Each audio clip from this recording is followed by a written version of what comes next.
আজকে আরও একটা নতুন রেসিপি আপনাদের সঙ্গে শেয়ার করতে চলেছি। দেখেই বুঝতে পারছেন অনেক লোভনীয় একটা রেসিপি আর দুর্দান্ত স্বাদ হয়েছিল। তো রেসিপিটা হচ্ছে শাহি ক্যাপসি কিমা রেসিপি। তো চলুন কিভাবে তৈরি করা হয়েছে দেখে নিই। আসসালামু আলাইকুম, কেমন আছেন সবাই? প্রথমে এখানে আমি 2 পিস ক্যাপসিকাম নেওয়া হয়েছে, আর এটা আমি রান্না করিনি, আমার মেয়ে রান্না করেছে। আর খুবই সহজ রান্নাটা।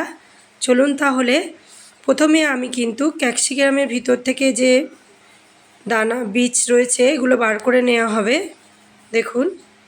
তারপর পরবর্তী রান্নায় ফিরছি। আর এখানে একটা লেগ পিস ভেজে নেওয়া হচ্ছে, আর এখানে অল্প একটু তেল দেওয়া হয়েছে, আর একটা পেঁয়াজকে কুচি করে কেটে নেওয়া হয়েছে।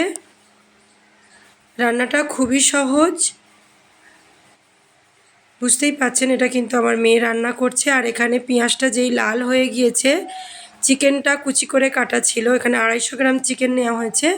সেই চিকেনের উপরে আদা রসুন হাফ চামচ, হাফ চামচ লঙ্কার গুঁড়ো, হাফ চামচ হলুদ গুঁড়ো, পরিমাণ মতো লবণ দিয়ে ভালো করে কষিয়ে নেওয়া হচ্ছে। এরপর দিয়ে দেওয়া হচ্ছে ক্যাপসিকামের ভিতরে যে বীজগুলো ছিল, আর একটা টমেটো কুচিয়ে দিয়ে ভালো করে কষিয়ে নেওয়া হচ্ছে। হাফ চামচ জিরে মরিচ আর হাফ চামচ চিকেন মশলা দিলেই রেডি হয়ে যাবে আজকে শাহি ক্যাপসি কিমা রেসিপি।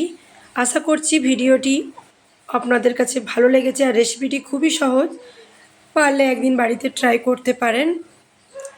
আর আজকের ভিডিওটি যদি আপনাদের কাছে ভালো লাগে অবশ্যই একটা লাইক করবেন।